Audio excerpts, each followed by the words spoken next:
Welcome back to another episode of 3 Wide. I'm your host, Radney Crawford. NASCAR has completed their West Coast swing, and we're going to be looking at which drivers are coming back with momentum on their side. We also will be looking at the drivers that are coming back to the East Coast and trying to get their season rolling before it is too late. We cover that and more, starting now.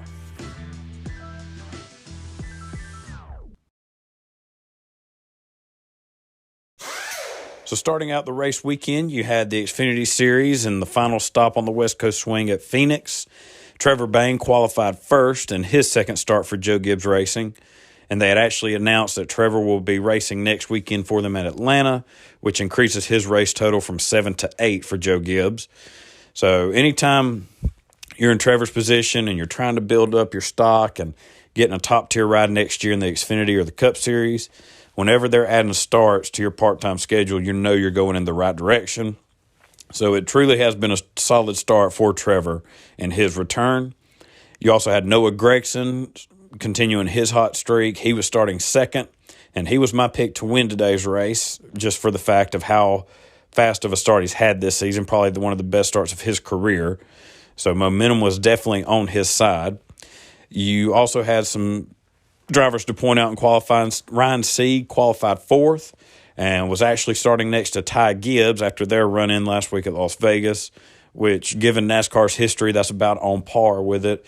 Anytime drivers seem to have a disagreement or controversy amongst them, they always find each other the next week, whether it's on the starting grid or coming to the checkered flag for a position. They just cannot get away from each other. So that continued. And then also driving for Ryan Sieg's team was Parker Retzlaff. Now, Parker was making his Xfinity Series debut. He's made not a whole lot of hype around him. He's been relatively quiet. He's only made 18 starts since 2019 across the K&N East and West Series and also the ARCA Series. But in those 18 starts, he's had 13 top 10s and 3 top 5s. And he's only raced one full-time season, and that was in 2020 in the ARCA East. He wound up finishing fourth in points that year behind drivers such as Sam Mayer and Ty Gibbs, who are top names in the Xfinity Series right now. So he definitely, in his few starts he's got some solid stats behind him, and it was definitely a good start for him in the Xfinity Series, qualifying sixth. And you also had Kyle Weatherman, who's qualified in 10th. And over his career, he has an average start of 27th and only one top 10 finish in his career. So this was definitely out of the norm for him and a solid qualifying session to get a top 10 starting spot. Before the race even got started and really before they even left pit road, Trevor Bayne, he ran into some troubles. He had to have his steering wheel changed out. Apparently they were having trouble with the kill switch on his original steering wheel. I don't know if they were having a short, but they said it was just kept going on and off. And obviously with that, the car would not run with that going on. So fortunately, NASCAR was able to give him his first position starting spot back since it was technically a safety issue. Anthony Alfredo, he also had troubles getting going. He was having car troubles through practice and qualifying. So those struggles continued. They weren't able to get fixed what needed to be before the green flag. He wound up getting pushed to the garage. And early on when the green flag fell, there was a lot of hard racing. You had Sheldon Creed. He got loose early and got into the wall, just some slight contact with the right side. But it was some hard racing between him and A.J. Allmendinger. A.J. was trying to get around Creed, and Creed, he was not necessarily ready to roll over, even though they were only 4 laps into the race. A.J. kept trying to put the bumper to him, take the air off the rear of his car, get him loose. And at one point, coming to the start-finish line, A.J. gave him a little nudge, got alongside of him, and Sheldon decided he'd let him know that he was number one, if you know what I mean. So that really was, stage one in a nutshell. There was a lot of hard racing going on early, which was surprising given what all happened last week at Vegas with Ryan Sieg. So they were able to sort that out. And you also had Parker Retzlaff. He qualified great, but like I said, this is his first start and his first time up there with this level of competition. So he got ate up pretty quickly by them. He got into Landon Castle, which caused Landon to just barely getting to the wall. It mainly was contact between his car and Retzlaff's.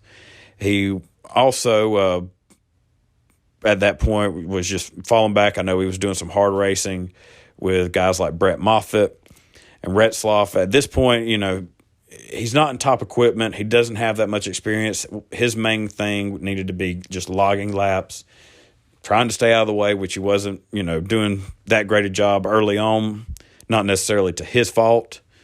So he just needed to try and get out of that hole and just log laps. Riley Hertz, he brought out the first caution on lap 22. He spun out, coming to the start-finish line, made hard contact with the wall on the driver's side. He said when he went to hit the brake pedal, it just went straight to the floor, and he was turning hard, and it just went around on him. From there, the drivers came in for a pit stop. Noah Gragson, he was able to get the lead on the restart, but Trevor Bayne was able to catch back up to him, make a run at him, and it actually came down to a photo finish, which was pretty exciting, especially that makes 2 straight stages in Phoenix from the championship race last year to the first stage of this race, where drivers were nose-to-nose coming to the start-finish line, and Trevor Bayne was able to edge ahead of Gragson, who finished second in the stage. You had Brandon Jones finish third, John Hunter Nemechek in fourth, Ty Gibbs fifth, Justin Allgaier sixth, Landon Castle seventh, A.J. Allmendinger in eighth, Josh Berry in ninth, and Sam Mayer finished in 10th to round out stage one. Brandon Jones, he was able to get the lead after pit stops. Trevor Bayne dropped to 5th place, and much like California, it was just really an inexperienced crew. They're still trying to get their legs underneath them. Another slow stop, which made Trevor have to play catch-up again. As soon as the green flag fell and the drivers were coming back around, Ty Gibbs, he was spun out after contact with Josh Berry. Looks like Josh Berry, he dove to the bottom of Gibbs, and you could tell Ty didn't hit the corner like he was wanting to, caused him to lose a lot of momentum, and Josh Berry had no other option other than running to the back of him, and he dove to the bottom and started coming back up the track, which got back into Ty and spun him out. Other than that, it was a relatively quiet stage 2. Noah Gragson, he cruised to the win. Brandon Jones, he was in third. Justin Allgaier second. They were another photo finish. Trevor Bayne was in fourth. Fifth was Josh Berry, followed by John Hunter Nemechek. A.J. Allmendinger, Daniel Hemrick, Landon Castle, and Sam Mayer rounded out the top 10. And after stage 2, you kind of saw who the top cars were, and Gragson, Jones, Allgaier, Bayne, and even Josh Berry, they were really your top cars all day long up there at the front. So you knew from the get-go who it was going to come down to. Phoenix is one of Allgaier's best tracks. He's made 24 starts there in his Xfinity Series career. He's got 2 wins, 8 top 5s, 16 top 10s. Never had a DNF at this track. And out of all 24 races, only 3 of them, he didn't finish on the lead lap. So, and I dug a little deeper on the stats. He's completed 4,818 laps and has completed 4,815 of them. So 99.9% of the laps he's run at Phoenix, Allgaier has completed. So Allgaier, after the pits, he was able to get out first. Trevor Bayne, another rough pit stop. This time drops him back to 9th. He also was speeding on pit road, which put him all the way in the back, wound up being 29th.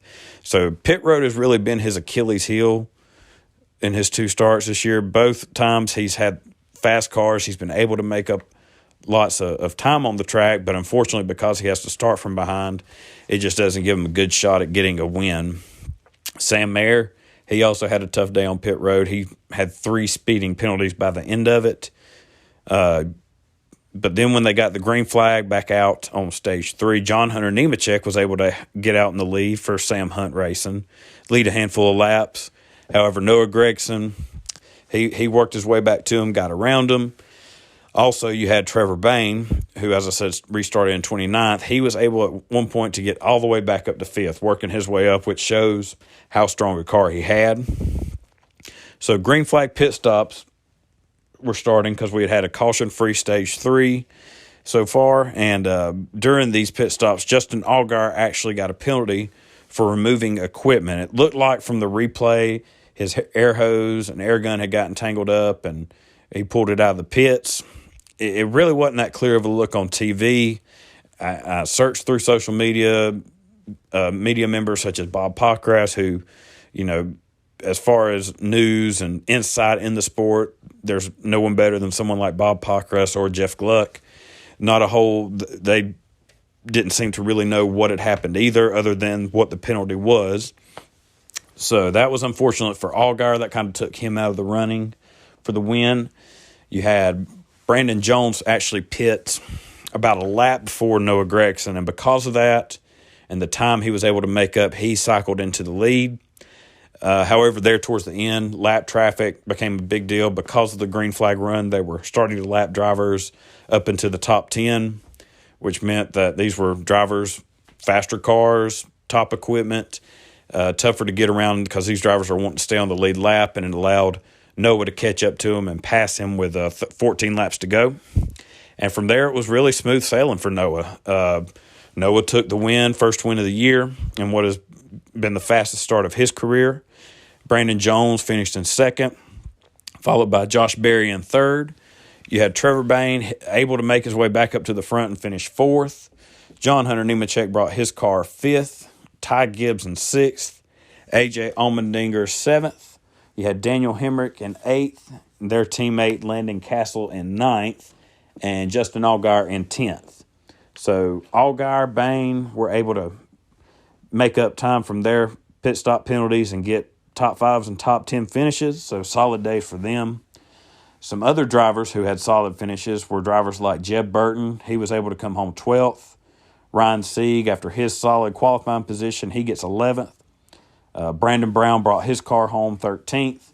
And then Ryan Ellis follows up his best career finish last week in the top 15 with a 16th place finish this week. So solid back-to-back weeks for that driver. But really the story of the day is Noah Gragson. And historically, Noah's been a slow starter. But this year, his finishes so far are third, second, and now first. So early on, he's showing you he is the favorite for the championship, at least to get the championship 4. He's been able to rack up some playoff points for sure. The main thing with him is going to be consistency. As I said, last year he got to a slow start and was able to get on a hot streak for about 4 races and then fell off for another 4 or 5. And that's really been the story for his Xfinity career. He'll get hot and go a few races getting top 10s, top 5s, or even better, and then he'll fall off for a few races. So if he can keep this up, not necessarily be running top 3 every week, but if he can his worst days be top 10s, low top 10s, just mainly get some consistency, put yourself in a better position to be there at the end of the year for the championship. And then Trevor Bayne was another big story, mainly his whole pit road problems. If he can overcome those pit road problems, and mainly he had the speeding penalty today, but his pit crew definitely hasn't done him any favors so far. Like I said, they're a developmental pit crew, so they're learning. But if they can get it together and put some solid stops together, there's no reason why Trevor probably won't win a couple races this year in his starts. Another driver that has had a solid start to the year but been relatively quiet is Josh Berry. He started out in Daytona. He finished 16th, but then his West Coast swing, he has finished 4th twice, and then today he finished 3rd. So it's been a solid start for him, like I said, but quiet, which is kind of how he ran last year. He had some solid runs and was able to get a couple wins. Otherwise, he's just a guy who gets up on the wheel and just drives it. So it was a solid West Coast swing, I would say. I don't think anyone came away better than Noah Gragson from it. He's got a pretty solid points lead right now and is continuing to build playoff points. So Ty Gibbs, he also had a good, besides Las Vegas, the incident with Sieg. And today with Berry, he was able to overcome a lot of it and get some solid finishes and a win. He had a good West Coast swing as well as Josh Berry. And Brandon Jones, again, he's up there running at the front, Can he continue to grow and get some more consistency as well? Will be something to watch as the drivers come back and get ready to take on Atlanta next weekend.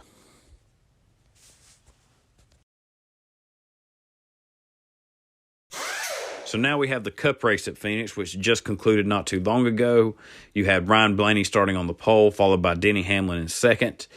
Christopher Bell, he qualified in fourth, and he was my pick for the day to win. He's had some pretty decent success at Phoenix. Figured today he might be able to break through and get a big win to jumpstart his year. You had my big question going into this race was at Phoenix, normally drivers, they cut through the dogleg on the apron. I didn't know with these new cars, as low as they are to the ground and with the different tires on them, if the cars could withstand that. Kyle Busch, he tested it almost immediately as soon as the green flag fell. He dove down to the apron, was able to pick up a few spots, get himself up in the top five. So he showed from the get-go that these cars could withstand that, which is good because that's definitely a more exciting part of this racetrack is seeing drivers dive down to the bottom and try to make up time and positions. Ryan Blaney, he took an early lead and had a good-sized lead when the competition caution fell at lap 25. Not real sure why NASCAR chose to do a competition caution this week. Normally, you only see those during weekends where we've had rain and green racetracks, or like last year with the pandemic, they weren't doing practices or qualifying. So NASCAR would throw competition cautions just to let drivers get a feel of how their cars were handling and any changes that would need to be made to them. So not real sure why they made that choice, but they did. So the drivers came on down pit road, and Ryan Blaney and Denny Hamlin were busted for speeding. They were running 1 and 2 when that happened, so that immediately sent them to the back of the line and put some work in front of them to get through the day. The only real incident of note that happened in Stage 1, you had Corey LaJoie make some significant contact into the wall after he had a tire failure.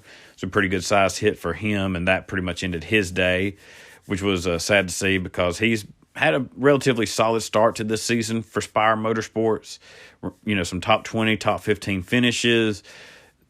So their day ended early. And that was pretty much most of the noise you heard in Stage 1. At the finish, you had William Byron getting the stage win, followed by Chase Briscoe in second, Chase Elliott in third, Tyler Reddick fourth, Alex Bowman in fifth, followed by Christopher Bell sixth, Kyle Larson seventh. Kevin Harvick finished in eighth, and then you had Logano in ninth, and Austin Dillon rounded out the top 10 for some stage points. So from then on, you had the Stage 2. And Christopher Bell, he spun by himself. It looked like the car just went around on him as he was coming out of turn 4. And from there, he did have a tire blow while he was spinning around and caused just some minor damage on his fender. After that, it was a long green flag run really until the end of the stage. After that caution with Christopher Bell, drivers pitted. You had Ryan Blaney stay out after his speeding penalty in Stage 1 to make up that track position. So he's out there on older tires and was actually able to hold on to the lead for 57 laps and hold off Chase Elliott to get the stage win. So you had Ryan Blaney first, Chase Elliott in second. Kevin Harvick was able to finish third, followed by William Byron in fourth. Kyle Larson finished fifth. Tyler Reddick sixth. Ross Chastain seventh. Then you had Chase Briscoe in eighth. Austin Dillon was able to come in ninth, followed by Logano in 10th. So looking at the stage finishes, Austin Dillon was able to get up there and get a few stage points at the beginning of the day.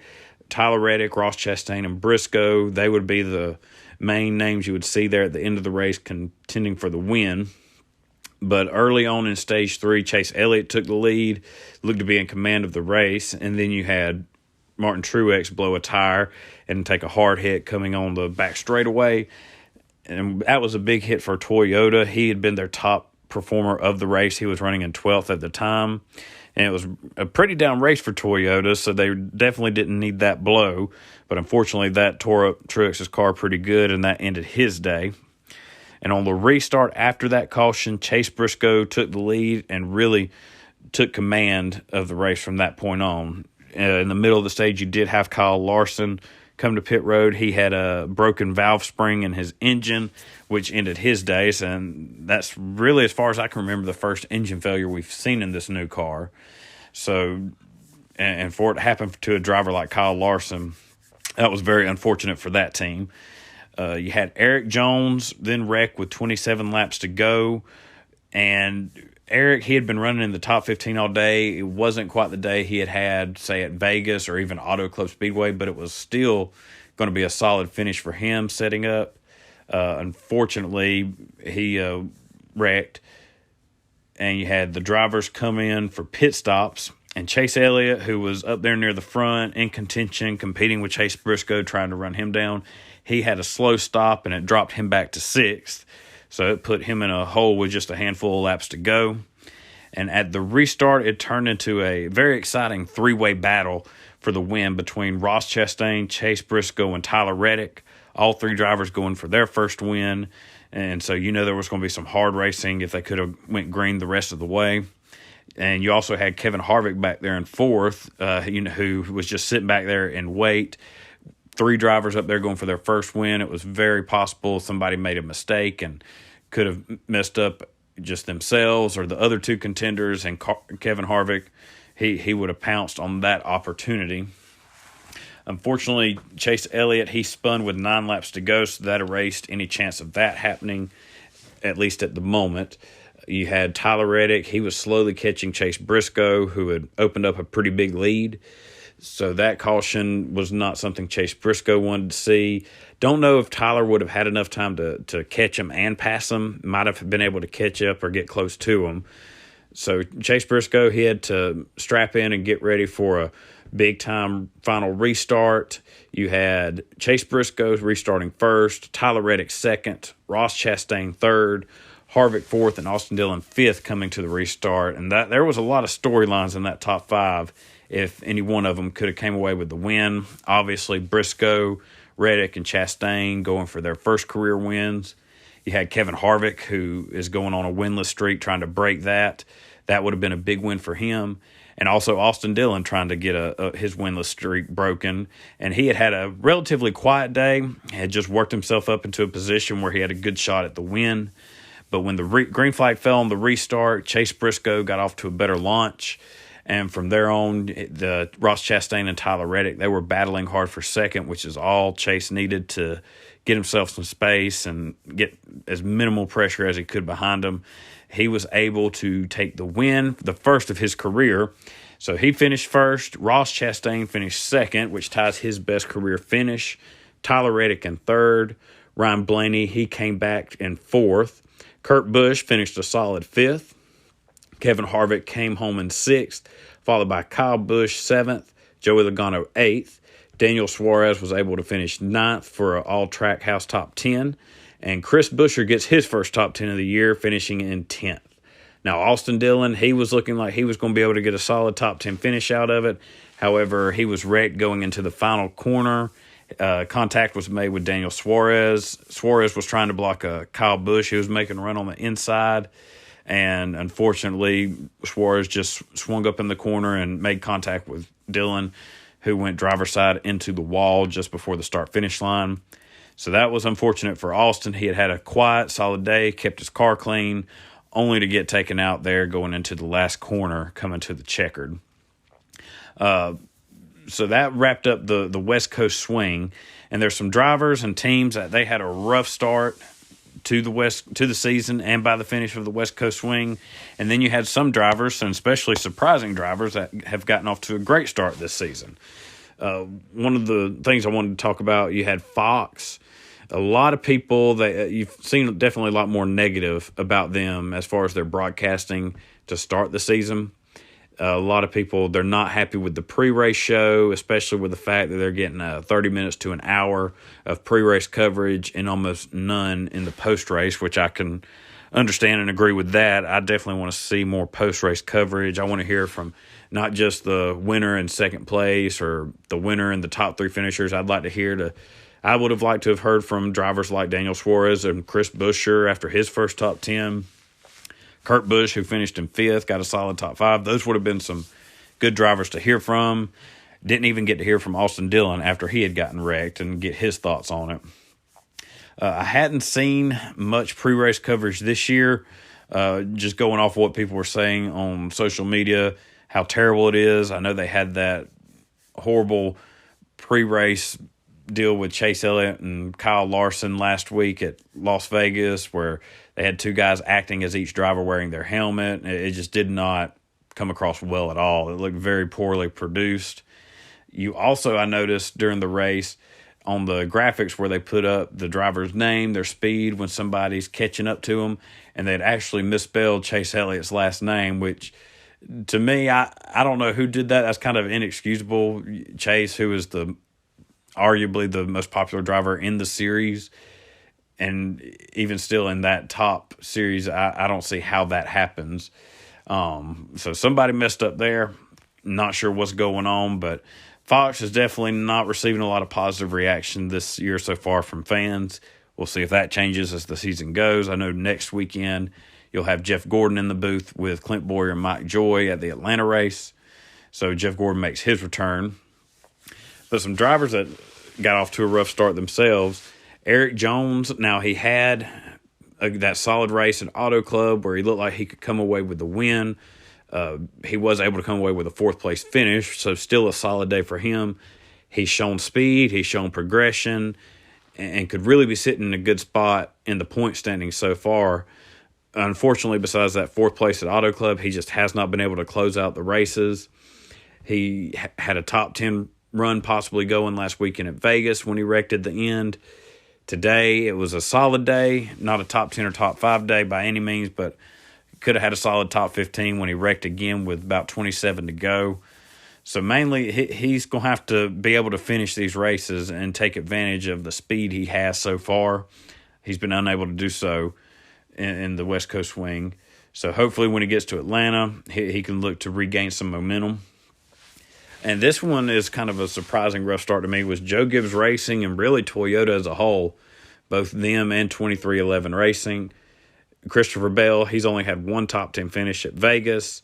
Martin Truex Jr., he's only had a top 10 finish at Vegas. Bubba Wallace, he has had no top 10s and really hasn't shown much speed other than Las Vegas, where he had a top 15 going until he was taken out in that crash with Eric Jones. Denny Hamlin, his best finish is 13th so far that he just got today. Kyle Busch and Kurt Busch, they've really been the only consistent drivers for Toyota so far. Kyle, he's gotten one top 5, 2 top 10s. He was in contention for that win at Vegas until the late caution and just had a quiet so-so day today, able to get a top 10.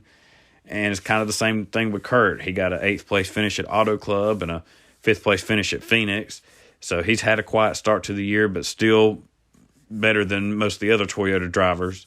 Not real sure what the problem is there. I don't know if they're going to be like Stewart-Haas last year, just struggling to keep up and make speed. But knowing Joe Gibbs Racing, they're one of the top teams. They surely are working on getting that problem fixed. So hopefully as we get on into the warmer months, get into the road courses and past the Bristol Dirt Race, maybe they'll be able to figure this out and get some momentum going their way. Another driver who's had a rough start is Brad Keselowski. He had an eventful first race at Daytona, obviously, with all the big wrecks, and since then just hasn't been able to do a whole lot. His best finish was today, a 23rd at Phoenix, which I predicted this year would be a rough start for RFK Racing. They're technically a new team with Keselowski in the ownership role. I think they will get better. They're still going to be competitive on these super speedways, but obviously they got some work to do on these other tracks. They've shown some decent speeds and could have had some better finishes than they have, but unfortunately just not the start that Brad or Chris had wanted to start the year. But then on the flip side of that, we've had some teams and drivers that have had great starts, and you got to start off to me with Trackhouse Racing. Daniel Suarez at Auto Club, he nearly won that race, was in the lead coming with just a couple laps to go, and was passed by eventual race winner Kyle Larson. He was able to finish 9th today at Phoenix. And then you had Ross Chastain, who has been a strong contender these past couple of weeks for a win. He finished 3rd at Vegas last week after leading a good chunk of races and winning stages. And today at Phoenix comes away with a 2nd-place finish, which matched his best career finish from Nashville last year. So I think you're look those two drivers very well could be first-time winners this year, especially Chastain. I think he'll be someone to watch when we come around to Nashville, and could be someone to watch at Atlanta, depending on how the new track races. Tyler Reddick is another driver. He looked like a contender at Auto Club until he had his incident in the corner with him and William Byron. He was able to finish 7th last week at Vegas, 3rd today. So 2 of the 3 West Coast Swing races, really, he's also looked like he could come away with his first win. So this year, I think we could see those 3 drivers get their first career wins, and it would certainly shake up the playoff standings as far as, who can get on points or how many drivers would even be able to. But those 3, I expect Reddick to be strong at a track like Homestead. Chastain, I think Nashville will be his best shot. And Suarez, I could see him doing well at a track where he got his first win in the Xfinity Series at Michigan. So there's a lot to look forward to for those 3 drivers. And another guy to point out is Eric Almirola, who's had a great start to this season, has probably been Stuart Haas's more consistent driver. I know we just had Chase Briscoe win his first race, but other than that, he hasn't been able to close out races the past couple weeks and get solid finishes, whereas Eric Almirola has. He had 2 top 10s out of the 3 races in the West Coast Swing. His lowest finish was today, and a 12th place finish. So he's definitely been one of their more consistent drivers, able to get some solid finishes, just run patient races, and be able to make the most of the positions his team puts him in. So his last full-time season, he is definitely starting on the right foot, and who knows, may be able to come away with a win or 2 and get himself in a good position for the playoffs when they come around. And now it's time for my favorite part of the show, our Spotlight Performers. This is where we highlight drivers who may not have gotten the win and the trophy, but they still had solid days in their own right. They were able to make the most of what equipment they had, able to take advantage of the positions their teams put them in, and just got up on the wheel and delivered in their own way today. The pick for the Xfinity Series Spotlight Performer for me is easy. Has to be John Hunter Nemechek driving for Sam Hunt Racing. Now, Sam Hunt, the owner of Sam Hunt Racing, is not the singer that you know, is actually a former ARCA driver, his own team. John Hunter Nemechek was able to finish in 5th, which was this team's second ever top 5 finish. John Hunter was able to finish in 3rd last year for them. John Hunter Nemechek's career, he started out in the Truck Series, driving for his father's team, Joe Nemechek, and Nemco Motorsports. He was able to turn that team into a championship contender, winning 6 times in the Truck Series. He also moved to the Xfinity Series, where he won a race for Chip Ganassi. He also won for Joe Gibbs in the Xfinity Series.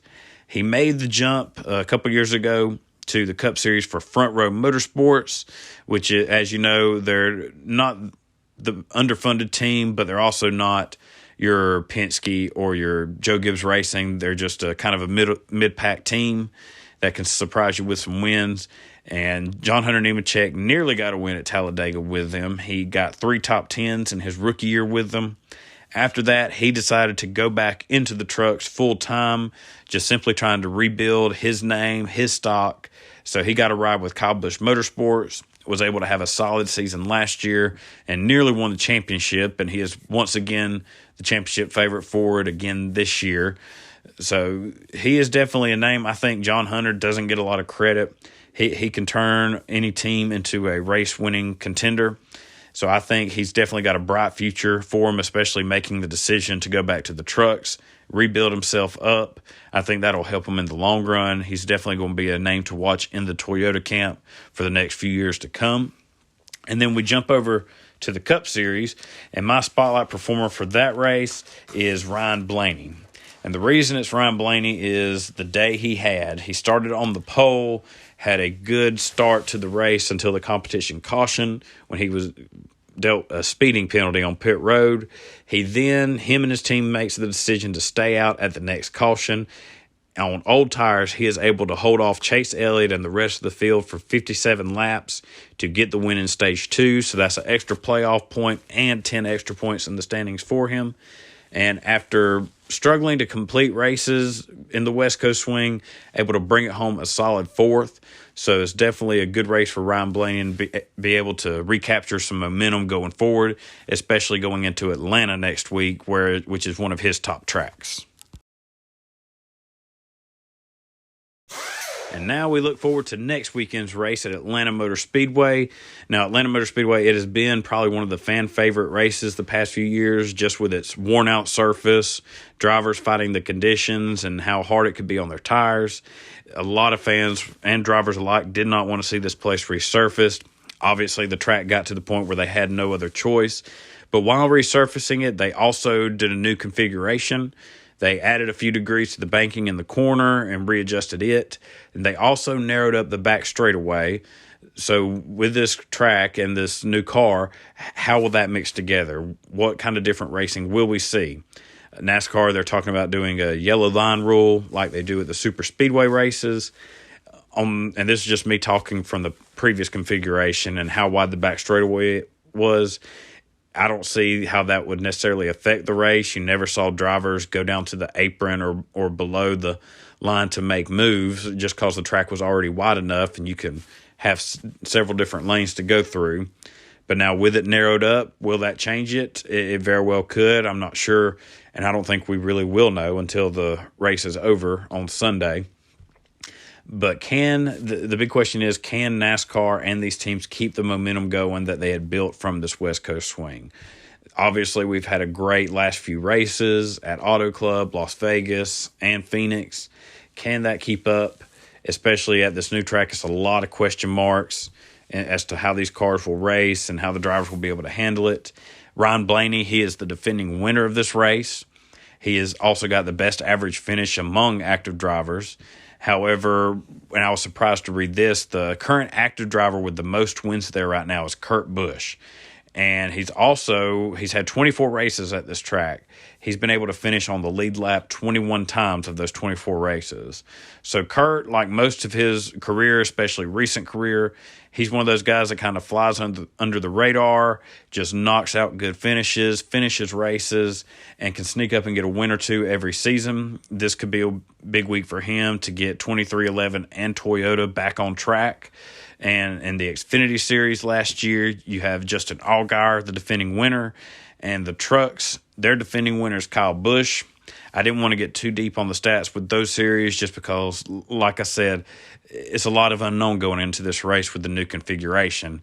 Not real sure how it'll affect the racing across all three series. Saturday, you do have the double header where you'll have the Truck Series race first, followed by the Xfinity Series. So this is a good weekend for racing. Get it all knocked out in 2 days. So it should be action-packed and a lot of fun to watch. And that'll wrap up this week's episode of 3 Wide. I thank everyone again for joining me. Be sure to subscribe to my podcast on Apple Podcasts, Spotify, Anchor, Google Podcasts, and Stitcher. Y'all enjoy the doubleheader we have coming on Saturday and the race at the newly configured Atlanta Motor Speedway on Sunday. And we will review everything same time, same place next weekend.